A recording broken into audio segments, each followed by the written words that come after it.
गाजियाबाद के गांव में सरपंच का चुनाव होने वाला था। इस बार चुनाव में महिलाओं की सीट थी। टुनटुनी चिड़िया गांव के पक्षियों में रजाइयां बंटवाती है। टुनटुनी, ये मैं क्या सुन रहा हूँ? तू प्रधानी का चुनाव लड़ रही है? हाँ मामा, सही कहा आपने। लेकिन ये चुनाव के चक्कर अच्छे नहीं होते। ये सब तो पैसों का खेल होता है बेटा। हमारे पास तो इतने पैसे भी नहीं है। मामू, आप फिक्र मत कीजिए, मेरी कालू कौवे से बात हो गई है। वो कह रहा था कि चाहे जो भी हो जाए, जो गांव की पुरानी प्रधान सुंदरी देवी को वो प्रधान बनने नहीं देगा, क्योंकि उसने कभी गांव में किसी का भला नहीं सोचा। वो सिर्फ अपने बारे में सोचती है। बात तो तू सही कह रही है। वह जब से प्रधान बनी है, उसने आज तक किसी भी जंगल वाले की कोई मदद नहीं की। बस अपनी कोठी गाड़ियाँ यही बनाती गई है। लेकिन एक बात बता, हम पैसे कहाँ से लाएंगे? मामू, आप फिक्र मत कीजिए। कालू ने कहा है कि मुझे बस चुनाव में खड़ा होना है और आगे जाकर एक अच्छी प्रधान बनना है। बाकी सारे पैसे तो वही लगाएगा। अगर ऐसी बात है तो ठीक है, तू जरूर लड़। बस हमारे घर की इज्जत का ध्यान रखना बेटा, क्योंकि तेरे माँ बाप ने जाते समय तुझे मेरे ही हाथों में सौंपा था। आप बिल्कुल फिक्र मत कीजिए, मैं कोई गलत काम नहीं करूँगी। दूसरी तरफ कालू अपने दोस्त जग्गू कालिया के साथ खेतों में सोया होता है और वो नींद में बड़बड़ाता है। टुनटुनी प्रधान जिंदाबाद, टुनटुनी प्रधान जिंदाबाद। मामू देखो, मैंने कहा था ना, अब आप मेरा टुनटुनी से निकाह कर दीजिए। गुरुजी, आपको लगता है टुनटुनी से निकाह करना इतना आसान है? क्या उसका मामू इतनी आसानी से होने देगा? टुनटुनी प्रधानी जीतेगी और मैं तुरंत उसके मामू से टुनटुनी का हाथ मांग लूंगा। तो गुरुजी, हमें इसके लिए पूरी मेहनत करनी होगी। टुनटुनी को जिताने के लिए हमें सबसे पहले दुश्मन की सारी खबर रखनी होगी। शाम दाम दंड भेद सारे ही तरीके अपनाने होंगे। तो चलो चलते हैं गाँव में। दूसरी तरफ बबली कबूतरी अपने घर के दरवाजे पर बैठकर अपनी बहन से कहती है, मैं नहीं लड़ रही है चुनाव। तू ऐसे क्यों कह रही है? तू तो पर्चा भर के आई है। पर्चा तो भर आई हूँ, लेकिन अब सोच लिया है कि मैं कोई चुनाव नहीं लड़ूंगी। मैं अपना नाम वापस ले लूंगी। बहुत हो गया ये रोज का नाटक। कालू बाहर खड़ा होकर सब सुन रहा होता है। अगर ये चुनाव नहीं लड़ेगी तो हमारा तो बहुत नुकसान हो जाएगा। बबली प्रधान जिंदाबाद, बबली प्रधान जिंदाबाद। गुरुजी, जब आपने इसे प्रधान बोल ही दिया है तो जरूर जीत जाएगी। फिर बबली और उसकी बहन लूसी दोनों बाहर आते हैं। अरे मैं नहीं लड़ रही चुनाव, हमारे घर में तो रोज की लड़ाई है। मुझे एक बाबा ने बताया है कि बबली के घर में प्रधानी जानी चाहिए, और तू ये सोचती है कि प्रधान बन जाएगी तो घर का काम कौन करेगा? अच्छा तो ये बात है, लेकिन अगर मैं चुनाव में हार गई तो ना घर की रहूंगी ना घाट की। तू तो रही पागल की पागल, तेरा कुछ नहीं हो सकता। तेरे को बोलकर कोई फायदा नहीं, मैं जा रहा हूँ। रुक जा, इतने विश्वास के साथ बोल रहा है तो मैं जरूर लड़ूंगी चुनाव। ये हुई ना बात। अब तेरी बात में कुछ वजन लग रहा है। मुझे तेरी सीट को मजबूत करने के लिए बड़े काम करने हैं। तू जल्दी से जा और 25,000 लेकर आ। 25,000 किस बात के? जो तेरे खिलाफ है उनको पैसे देकर ही तो तेरी तरफ करना होगा। मैं क्यों दूं पैसे? एक तरफ तो तू कह रहा है कि बाबा ने तुझे बताया है कि मैं ही चुनाव जीतूंगी, फिर तू पैसे क्यों मांग रहा है? बाबा ने ये भी बताया है कि तेरे दुश्मन पैसों से बड़े ताकतवर हैं और वे पैसे खर्च करके तुझे हराने की पूरी कोशिश करेंगे। अगर ऐसी बात है तो मैं पैसों में आग लगा दूंगी। अभी लेकर आती हूँ पैसे। बबली कबूतरी कालू को पैसे दे देती है। बबली प्रधान जिंदाबाद, जिंदाबाद, जिंदाबाद। अपने लिए 5-6 अच्छे सूट बनवा ले चुनाव के प्रचार में जाने के लिए। बाकी तेरे पोस्टर मैं बनवा दूंगा, उसके लिए पैसे अलग से दे दे मुझे। अलग से कैसे पैसे? 25,000 की जगह 30,000 दिए हैं। ठीक है, पोस्टर के खर्चे का बाद में देख लेंगे। अब मुझे बहुत काम करना है, जाने दो। बबली प्रधान जिंदाबाद, जिंदाबाद, जिंदाबाद। बबली प्रधान जिंदाबाद करते हुए वो वहाँ से आगे निकल पड़ता है। कालू पूरा माहौल बना देगा, तुझे प्रधान भी बनवा देगा। गुरुजी, कमाल हो गया, 1 मिनट में 30,000। चलो सुंदरी प्रधान के घर। सुंदरी प्रधान जिंदाबाद, जिंदाबाद, जिंदाबाद। सुंदरी प्रधान जिंदाबाद। सुंदरी प्रधान जिंदाबाद करते हुए वो दोनों सुंदरी प्रधान के घर पहुंच जाते हैं। मेरे टक्कर का इस पूरे गांव में कोई नहीं है। प्रधानी का चुनाव तो मैं ही जीतूंगी। हाँ सुंदरी प्रधान, तुम बिल्कुल ही सही कह रही हो, तुम ही जीतोगी। मैं तो स्कूल में खड़ा होकर सारे वोट तुम्हारे ही नाम पर डलवाऊंगा। मेरा बस चले तो सबको भगाकर खुद ही तुम्हारे नाम पर वोट डाल दूं। कालू तू याद रखना मुझे। इसमें याद वाली क्या बात है? मेरे दादा परदादा, इसके दादा परदादा सब हमेशा से ही तेरे साथ हैं।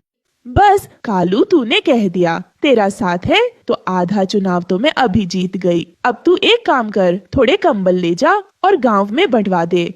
सुंदरी प्रधान, हम ऐसे ही किसी के पास नहीं जाते और किसी के साथ खड़े हो गए तो उसे जिताकर ही छोड़ेंगे। सही कहा ना चक्कू कालिया? तो बोलो सुंदरी प्रधान जिंदाबाद। बस तुम तो अपनी प्रधानी पक्की समझो। वैसे तो मुझे खुद पर पूरा विश्वास है। अब तुमने कह दिया तो विश्वास और पक्का हो गया। अरे हम जो बताने आए थे वो तो भूल ही गए। मेरे पास बबली आई थी नोटों की थैली लेकर। हमने वो पैसे नहीं लिए। जब उसको वोट ही नहीं देना है तो थैली क्यों लेना है? अच्छा किया। अगर तेरा समर्थन मिल गया कालू तो मुझे हराने वाला कोई नहीं है। तुझे समर्थन चाहिए या वोट चाहिए? बस समर्थन तो हम तेरे लिए ले ही आएंगे और जो वोट नहीं देगा उसे खिला पिला कर तेरी तरफ कर देंगे। मुझे तेरे से यही उम्मीद थी कालू। तू जिस चीज पर हाथ रख देगा वो तेरी होगी। बस एक बार मुझे चुनाव जीत जाने दे। जिस चीज की भी जरूरत हो आकर ले जाना। तेरे घर का तो मैं पानी भी नहीं पीऊंगा। तुझे वोट देने के लिए मैं तेरे से कुछ लूंगा क्या? वह तो जब मैं गांव में निकला तो 2-4 पक्षियों ने पूछा कि भाई किसे वोट डालना है, कुछ खिला पिला दो। उसके लिए मैं तेरे से पैसे लूंगा, उनको खिलाने पिलाने के लिए और तेरी तरफ करने के लिए, वरना मैं तो एक पैसा न लूं। कालू जब तेरे जैसे लोग मेरे फेवर में है ना तो मैं ही जीतूंगी चुनाव। अरे वो हरिया तोती आई थी मेरे पास पैसे लेकर कि मैं और अपने साथ वाले वोट उसे दे दूं। मैंने तो सीधा ही मना कर दिया कि मैं नहीं लूंगा पैसे। जब वोट उसे नहीं देना तो उसके पैसे क्यों लेना? ठीक किया तूने। मैंने उसको साफ साफ कह दिया कि इतने पैसे तो सुंदरी ऐसे ही दे देगी मुझे। अब तुम एक काम करो सुंदरी प्रधान, मुझे 25,000 ला कर दो। मैं उनके लिए काजू बादाम और फलों की टोकरी उतरवाता हूँ। बस फिर देर किस बात की है, ये ले पैसे। वो सुंदरी प्रधान जिंदाबाद करते हुए वहाँ से निकल जाते हैं। दूसरी तरफ हरिया तोती के घर उसका पति तोताराम परेशान था। क्या सोच रही हो? मैं ये सोच रहा हूँ कि तू इस बार चुनाव मत लड़। क्यों न लड़ू चुनाव? मेरी बात हो गई है, सारा गांव मेरे साथ है। अरे 2 बार तो मैं भी चुनाव लड़ चुका, देख हार के बैठा हूँ। तुम हार गए लेकिन मैं तो जीतूंगी। अरे रहने दे, तू क्यों घर को बर्बाद करने पर तुली हुई है?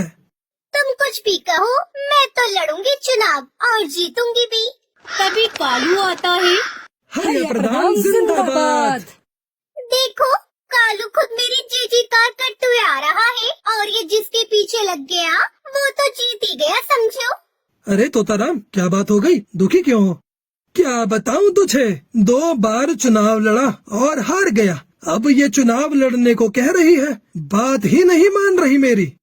अब हार की बात करेगा तो हारेगा ही। जीत की बात कर, जीत की। पीछे मुड़कर देखना छोड़ दे और आगे की तरफ बढ़। कौन समझाए? ये तो पुरानी बात पकड़ कर ही बैठे हैं। मैंने कहा जिसके साथ कालू हो उसकी तो जीत ही होगी। अब तुम्हें क्या बताऊं, 3 बार आ गए मेरे घर पर 30,000 40,000 लेकर। कह रहे थे कि तुम बस चुनाव जितवा दो, पैसे चाहे कितने भी लग जाएं। तूने किसी को हाँ तो नहीं करे? ऐसे कैसे हाँ कर देता? ऐसी गालियां दी, अगर तू सुनती तो तेरे कानों से खून आ जाता। बिल्कुल सही किया तूने। मैंने तो बोल दिया कि तू 30 लेकर आई है, 40 तो हरिया मुझे ऐसे ही दे देगी। इतने पैसे तो नहीं दे पाऊंगी। कितने पैसे दे पाएगी? बताओ जी। क्या बताऊं, 15,000 दे दे कालू को। ठीक है, ये तो हमारे घर की बात है। बाकी के पैसे बाद में दे देना। और एक बात बता दूं, ये पैसे मैं अपने लिए नहीं ले रहा, लोगों की खुशामद के लिए ले रहा हूँ, ताकि उनका वोट तेरे नाम पर डलवा सकूं। मुझे क्या करना है पैसों का? वोट के लिए तो हमने दारू मंगा रखी है। अरे बेवकूफ, जो दारू नहीं लेता उनके लिए कुछ और मंगवाना पड़ेगा। बस ये पैसे उनमें ही खर्च करूँगा। ठीक है, पैसे ले जा और दारू की बोतल भी ले जा और बना दे हमारे नाम का माहौल पूरे गांव में। कालू और जग्गू कालिया हरिया प्रधान जिंदाबाद करते हुए वहाँ से निकल जाते हैं। कुछ दिनों बाद बबली अपनी बहन से कहती है, मुझे बाकी किसी से डर नहीं है, सिर्फ टुनटुनी से डर है। बिना पति के इलेक्शन लड़ रही है। गांव के सारे मर्द पक्षी तो इसे ही वोट देंगे। तुम फिक्र क्यों करती हो? वैसे भी ये अपने गांव की है नहीं, ये इसके मामा का गांव है। इसकी सीट तो कैंसिल ही कर देंगे। वोटिंग का दिन आता है और गांव में वोट पड़ते हैं। सुनो गांव वालों, हमारे अधिकारी जी ने वोटों की गिनती कर ली है। अब वह परिणाम की घोषणा करेंगे।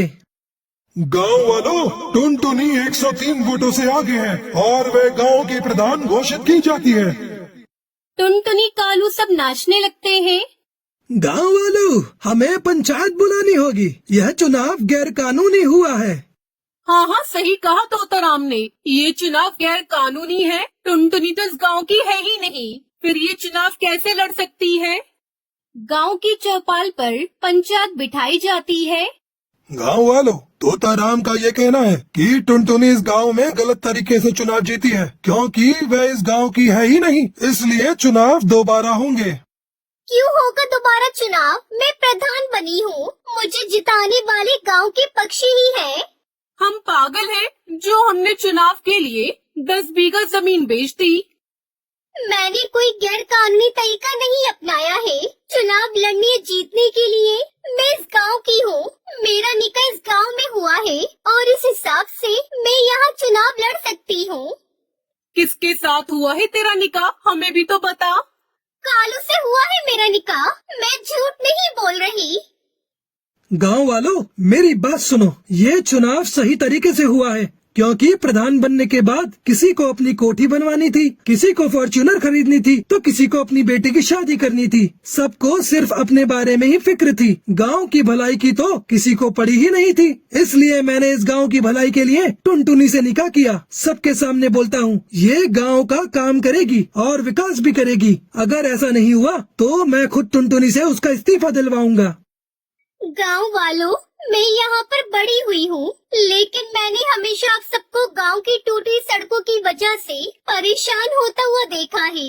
इस गांव में 5वीं क्लास के बाद कोई स्कूल नहीं होने की वजह से बच्चों को इतनी दूर पढ़ाई करने के लिए दूसरे गांव में उड़ता हुआ देखा है। मेरे मामू मुझे पढ़ाना चाहते थे, लेकिन हमारे गांव में कोई स्कूल नहीं था, जिस वजह से मैं आगे नहीं पढ़ पाई। और मैं नहीं चाहती कि हमारे गांव की आगे आने वाली पीढ़ी कम पढ़ी लिखी हो, खास तौर पर चिड़ियाएं, जिन्हें आप सब आगे की पढ़ाई के लिए दूसरे गांव नहीं भेजते। गांव के सभी पक्षी कालू और टुनटुनी के लिए ताली बजाने लगते हैं और इस तरह टुनटुनी चिड़िया जंगल के प्रधान बन जाती है और कालू की टुनटुनी से शादी हो जाती है।